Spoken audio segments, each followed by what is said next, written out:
네, 안녕하세요. 한 주간도 평안하셨습니까? 오늘도 수요 성경 공부 성경 총론 제53강 예레미야서 34장에서 51장 말씀을 통하여 선지자 예레미야가 처한 환경 그리고 9개 국가의 심판에 대한 말씀들을 공부하도록 하겠습니다. 제1부로 예레미야 34장에서 45장 말씀을 통하여 선지자 예레미야가 처한 환경이 어땠는지 살펴보겠습니다. 하나님은 예레미야를 통하여 유다왕 여호야김 시대에 회개를 촉구하셨습니다. 만약에 유다 민족이 회개하면 하나님은 바벨론을 통한 징벌을 유다에게 내리지 않으시겠다고 약속하셨습니다.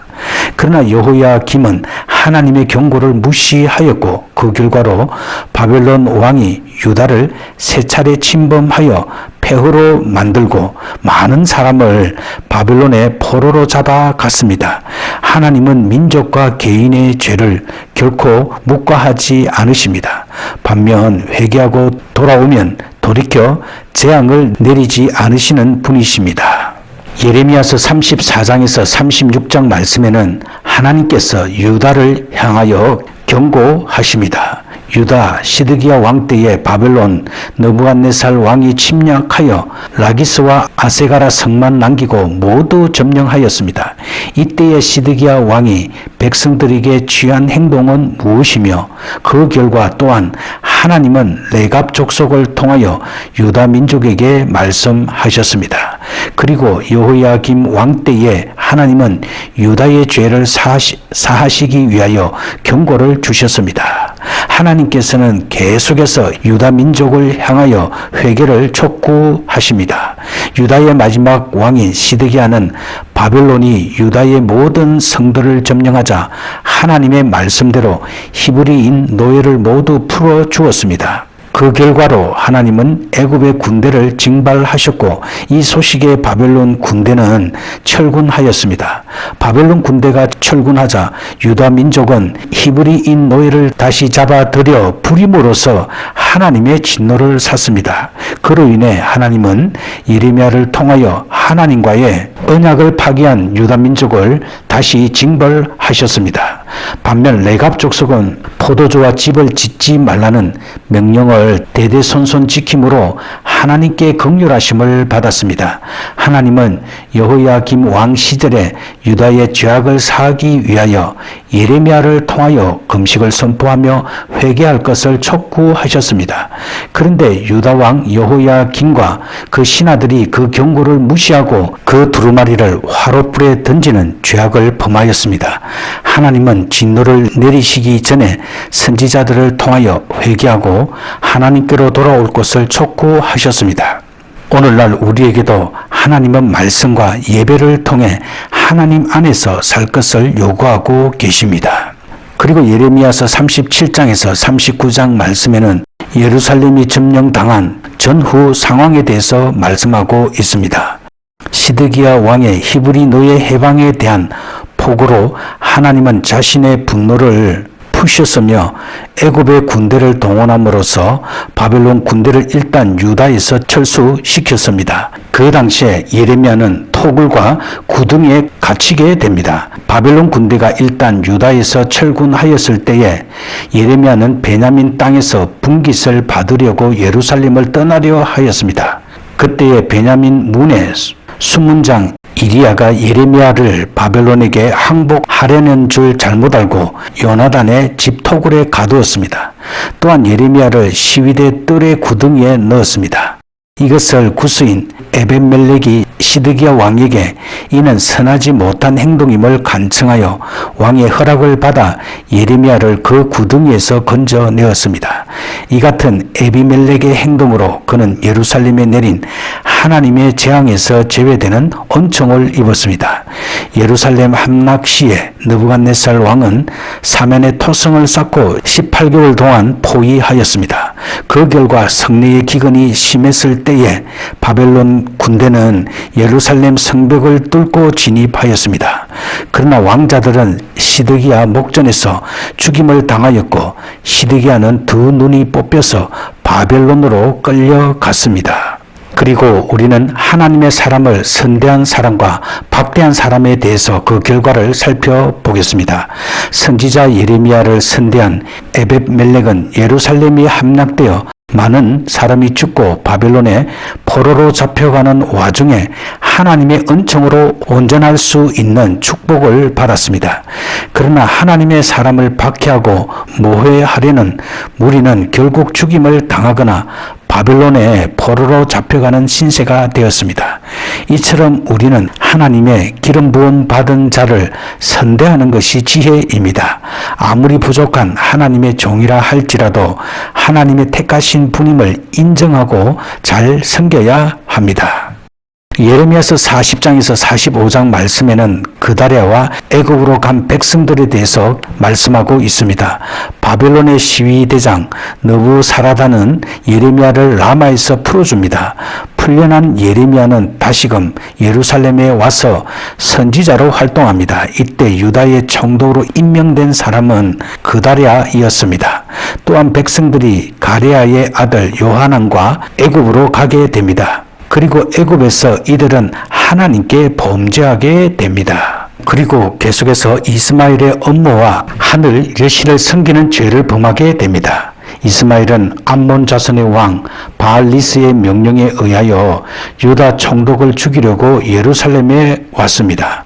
이스마엘의 일행인 가리아의 아들 요하나는 이 사실을 그다랴에게 밀고 하였으나 믿지 않았습니다. 그래서 그다랴와 이스마엘이 함께 떡을 먹는 자리에서 이스마엘과 함께한 동료 10명이 그다랴를 살해하였습니다. 그리고 이스마엘은 그다랴에게 속한 백성들을 암몬 지역으로 끌고 가던 중 요하난을 만났습니다.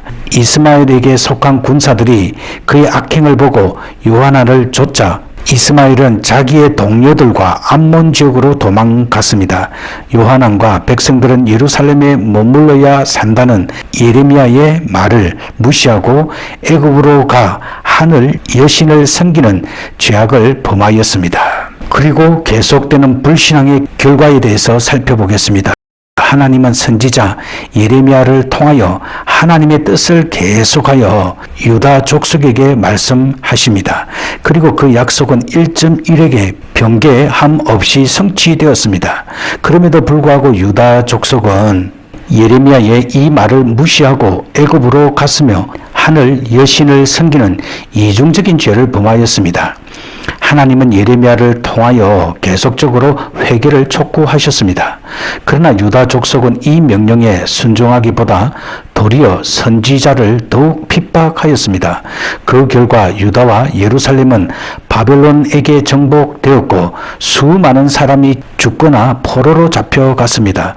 그럼에도 불구하고 예루살렘에 남아있는 사람들은 하나님의 말씀을 깨닫지 못하고 애굽으로 가서 하늘 여신을 섬기는 죄악을 범하였습니다. 따라서 하나님의 백성이 된 우리는 죄악을 빨리 깨닫고 회개하여 하나님의 긍휼하심 안에 사는 것이 참다운 지혜인 것입니다.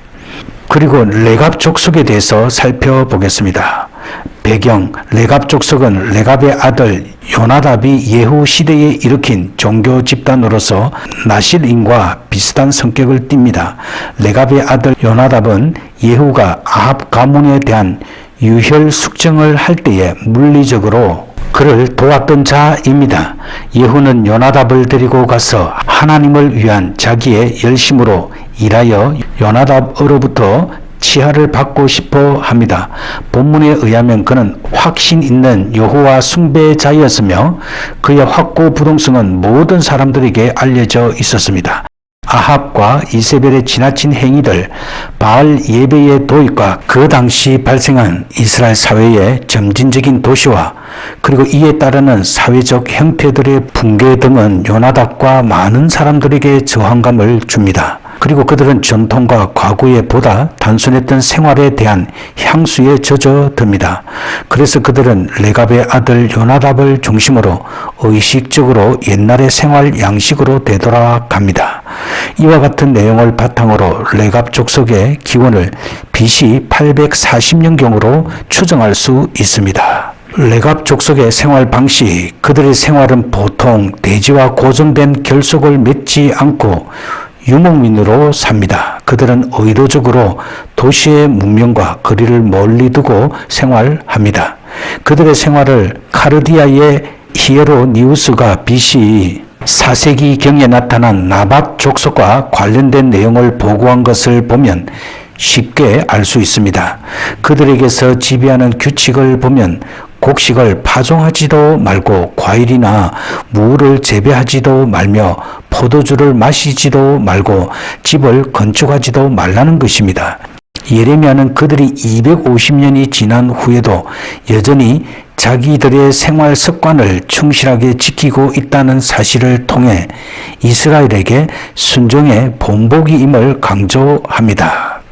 그리고 레갑 족속의 선조에 대한 배경을 살펴보겠습니다. 보편적으로 레갑 족속의 뿌리는 겐 족속이라고 이해하고 있습니다. 유목민인 겐 족속은 출애굽 때부터 이스라엘과 함께 가나안 땅에 들어와 변방에 거주하였습니다. 많은 학자들은 이스라엘 백성들이 겐 족속으로부터 하나님의 이름을 알게 되었다고 합니다. 그리고 레갑 족속과 겐 족속을 연결시키는 이러한 주장은 역대기에 두 곳에 근거합니다. 참고 성경 구절은 역대상 2장 55절 그리고 역대상 4장 12절입니다. 그리고 이제 예레미야의 체포와 감금 단계를 살펴보겠습니다. 1. 베냐민 문에서 잡혀갈 때 아군에게 항복하러 간다는 거짓 혐의로 감금됩니다. 2. 토굴에서 풀려나서나 시위대 뜰에 연금됩니다. 3. 다시 왕의 아들 말기임의 구덩이에 감금됩니다. 4. 다시 풀려난 예루살렘 성이 함락될 때에 시위대 뜰에 연금됩니다. 5. 시위대장 느부사라단이 예루살렘과 유다 포로들을 바벨론으로 옮길 때에 그도 사슬로 결박되어 호송되다가 라마에서 석방됩니다. 이제 입으로 예레미야 46장에서 51장 말씀을 통하여서 9개 국가에 대한 심판의 말씀들을 살펴보겠습니다. 예레미야 46장에서 51장 말씀에는 9열방에 대한 하나님의 심판에 대하여 기술하고 있습니다. 9열방은 애굽, 블레셋, 모압, 암몬, 에돔, 다메섹, 게달과 하솔, 엘람, 바벨론으로서 이들 모두가 심판을 받게 됩니다. 특이한 것은 유다의 패역함을 인하여 채찍으로 사용한 바벨론이 멸망한다는 예언입니다. 이처럼 하나님은 자신의 백성에 대한 채찍으로 이방 악한 민족을 사용하셨지만 이들 역시 교만과 많은 죄악으로 인하여 멸망하게 됩니다. 그러나 하나님은 유다와 이스라엘에 대한 사랑을 버리지 않으시고 다시금 회복하실 것을 약속하십니다. 예레미야서 46장에서 48장 말씀에는 애굽, 블레셋, 모압이 멸망할 것을 말씀하고 있습니다. 애굽이 유브라데 강가 갈그미스에서 바벨론 느부갓네살 왕에게 패한 후 애굽의 심판에 대한 하나님의 말씀이 예레미야에게 임하였습니다. 그리고 대대로 이스라엘의 대적이었던 블레셋에 대하여 그리고 모압의 죄악과 그에 대한 하나님의 심판을 말씀하십니다. 바벨론에 의한 하나님의 심판, 주전 650년에 애굽과 바벨론이 갈그미스에서 전투를 했는데 애굽은 이 전쟁에서 패합니다. 이 전투에서 애굽의 세력을 약화시킨 바벨론은 주전 568년에 애굽을 직접 침략하는데 애굽은 많은 나라들과 연합하여 대항했지만 결국 패하고 맙니다. 블레셋도 바빌론의 질풍 같은 공격에 의해 멸절되는데 동맹국인 시돈과 두로 역시 징벌을 받게 되어 블레셋을 전혀 돕지 못합니다. 그리고 9열방 중 하나인 모압이 하나님께 범죄한 큰 죄악 두 가지는 심한 교만과 금오스를 숭배하는 행위였습니다. 금오스를 숭배하는 것은 어린 아이들을 잡아 희생 제물로 드리는 의식이 있는 가증한 죄악입니다. 그래서 하나님은 모압을 바벨론을 들어 패망케 할 것을 말씀하셨습니다.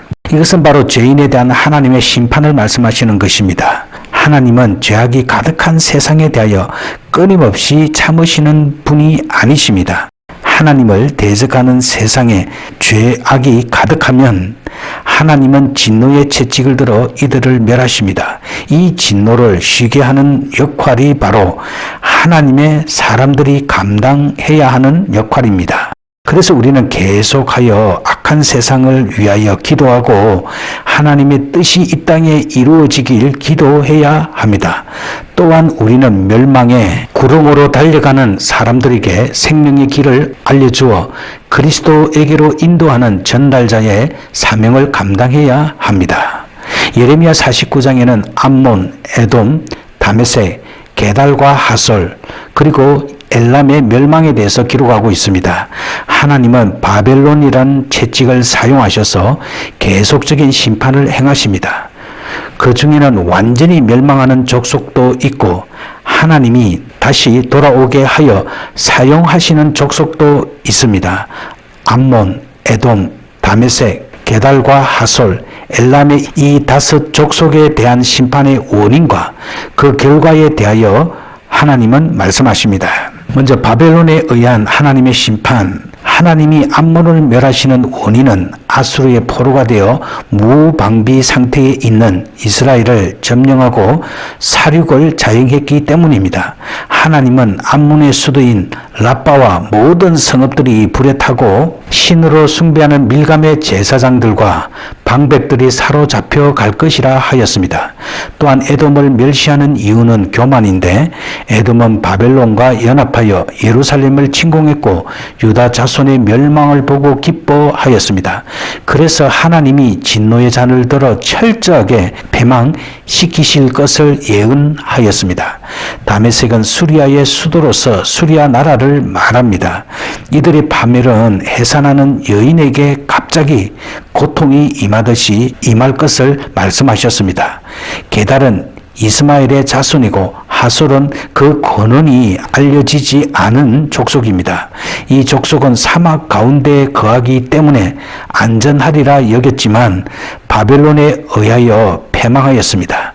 엘람은 아수르가 유다를 침공할 때에 활 쏘는 자를 보내서 하나님께 범죄하였습니다. 그러나 하나님은 다시금 엘람의 포로들이 돌아올 것을 말씀하셨습니다. 이 엘람 족속이 바로 바사인으로서 바벨론을 물리치고 군림하게 되는 족속입니다. 예레미야서 50장에서 51장 말씀에는 바벨론이 멸망할 것을 말씀하고 있습니다. 하나님은 예레미야를 통하여 바벨론과 갈대아인의 땅에 대한 심판을 말씀하셨습니다. 그리고 그 결과에 대해서도 말씀하십니다.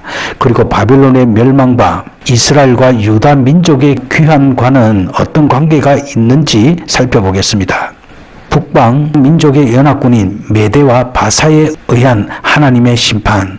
바벨론은 하나님께 크게 2가지 죄를 범하였습니다. 하나는 심히 교만으로 하나님을 대적한 죄입니다. 다른 하나는 이스라엘과 유다를 가혹하게 괴롭힌 죄입니다.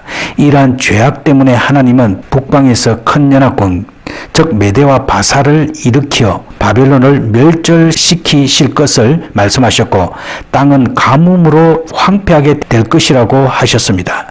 바벨론의 멸망 시에 하나님은 이스라엘 민족이 빨리 바벨론을 떠나 고토인 예루살렘으로 돌아갈 것을 말씀하셨는데 이는 우상과 죄악으로 가득 찬 이스라엘과 유다를 징계하셨지만 포로 기간 동안에 회개하고 돌아오는 이스라엘 민족을 다시 받아주시겠다는 약속을 하신 것입니다.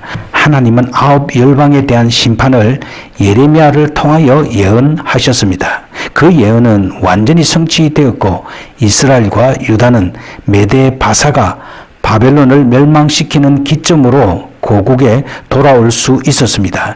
이처럼 하나님은 약속을 1.1에게 변개함 없이 이루십니다. 우리는 이런 하나님의 신실성을 의지하여 그분의 뜻을 따라 살기를 힘써야 할 것입니다.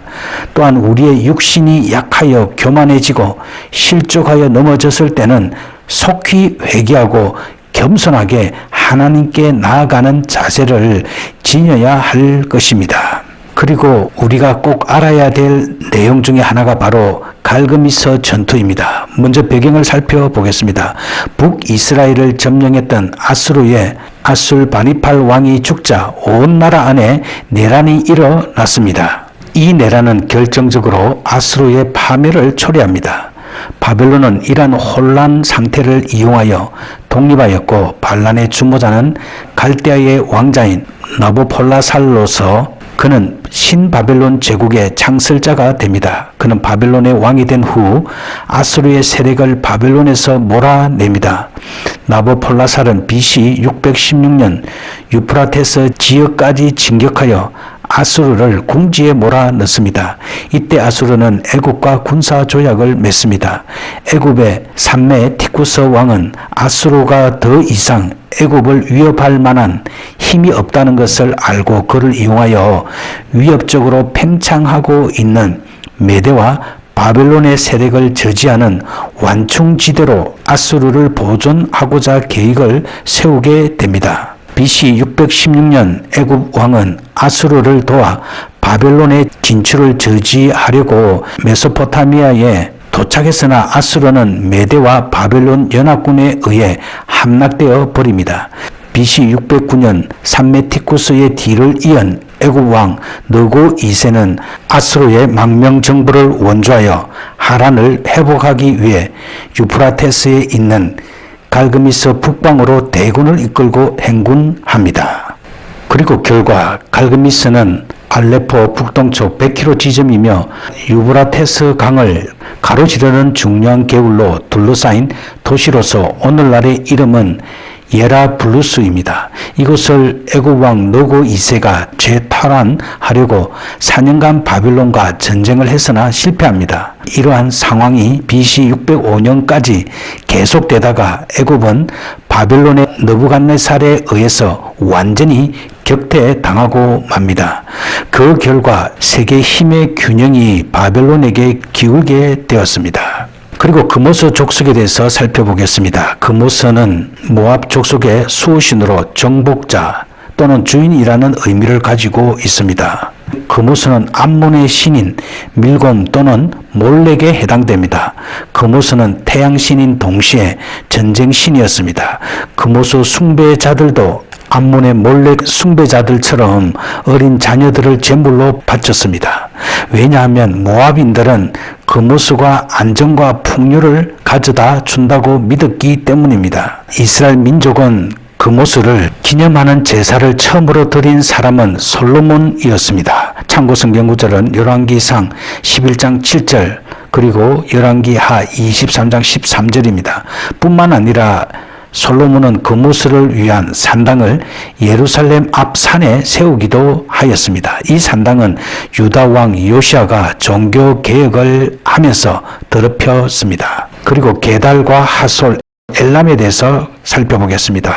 먼저 게달, 이스마엘의 아들로서 팔레스틴에서 메소포타미아로 도망간 시리아, 아라비아 사막에 살았던 아라비아 유목 민족을 가리키며 베두인족이라고도 합니다. 이 민족은 큰 양무리를 치고 살았으며 두로 즉 베니게와 무역했고 야만인이라는 평판을 받고 살았습니다. 게달 민족은 활을 잘 쏘는 사람으로서 이사야는 그들의 몰락을 예언했으며 바사 시대까지 팔레스틴 애국 간의 육로가 뚫린 중요한 지역을 지배했습니다. 하솔은 구약에서 여러 장소를 가리키는 지명으로 사용되고 있습니다. 북 팔레스틴에 있는 성읍으로서 무려 4만 명 정도의 인구가 거주할 수 있었던 것으로 보입니다. 이 성읍에는 여호수아와 아수르의 디글랏빌레셋 3세에 의해서 각각 파괴당했음을 보여주는 고고학적 증거가 남아 있습니다. 3. 엘람은 티그리스강 동쪽 및 북동쪽 계곡의 자그로스 산맥에 있는 이란 공원의 남부 지역을 가리킵니다. BC 640년경에 이 지역은 아술바니팔에 의해 점령당했으나 그가 죽은 후에 바사가 바벨론을 파멸시키는데 엘람이 참여하기도 하였습니다. 엘람은 거돌과 오멜 시대의 전성기를 맞았으며 그 수도였던 수사는 메데 바사 제국의 주요한 도시 중에 하나가 되었습니다. 그리고 메데와 바사에 대해서 살펴보겠습니다. 메데는 이란 서북부 카스피해의 남서쪽 자그로스 산맥의 북쪽에 대한 이름입니다. 메데의 거주자들은 야벳의 후손으로서 이들은 아수르 왕 살만 에셀 3세에 의해 그 이름이 처음으로 언급됩니다. 메데는 BC 600년에 바사의 고레스 왕에 의해 정복됩니다. 바사는 BC 680년경에 아키메네스로부터 시작이 되었습니다. 몇 세대 후에 고레스 왕이 BC 550년 메데를 정복하며 BC 540년까지만 해도 고레스는 바벨론을 공격하여 BC 539년에 승리하는 막강한 군사력을 보여주었습니다. 고레스 왕이 메데를 정복하면서 후에는 메데의 관습과 언어가 혼합되었으며 나라 명칭도 구분이 없게 됩니다. 유다의 70년 포로 생활이 이 메데와 바사에 의해서 종결됩니다. 네, 오늘 우리는 예레미야서 34장에서 51장 말씀을 통하여서 선지자 예레미야가 처한 환경과 9개 국가에 대한 하나님의 심판의 말씀들에 대해서 공부하였습니다. 예레미야는 유다 민족을 향해 회개를 거듭 촉구하였습니다. 그러나 회개하지 않자 하나님께서는 바벨론을 들어 쓰셔서 멸망시키게 됩니다. 그리고 선지자 예레미야는 토굴과 구덩이에 갇히게 되는 핍박을 받았지만 계속하여 신실하게 하나님의 말씀을 증거합니다. 하나님의 말씀은 그가 선포한 대로 1.1획도 변개함 없이 그가 선포한 그대로 다 성취되었습니다. 그리고 하나님께서는 주변 9개 국가에 대해서도 심판의 메시지를 선포하게 하십니다. 하나님께서는 회개하지 않는 자신의 백성들에 대해서 채찍으로 이방 민족을 사용하시지만 그들 역시 죄악으로 인해 멸망하게 됩니다. 그러나 하나님은 유다와 이스라엘에 대한 사랑을 버리지 않고 회복을 약속하시고 70년 이후에 이스라엘 백성들은 포로 생활을 끝내고 예루살렘으로 돌아오게 하십니다. 따라서 우리는 항상 하나님의 말씀을 통하여서 우리 자신을 회개하고 교만하지 않는 생활을 하여야 합니다. 끝까지 우리가 하나님의 약속의 말씀을 붙들고 살아갈 때 하나님께서는 우리를 통하여서 하나님의 구원 역사를 이루시는 분이십니다. 우리 모두가 이런 하나님 앞에 신실하게 날마다 승리하는 복된 삶이 되시길 기도합니다. 네, 오늘도 성경 공부하느라 수고 많이 하셨습니다. 이제 편안한 오후 시간 되시고요. 또 다음 주에 공부하도록 하겠습니다. 샬롬.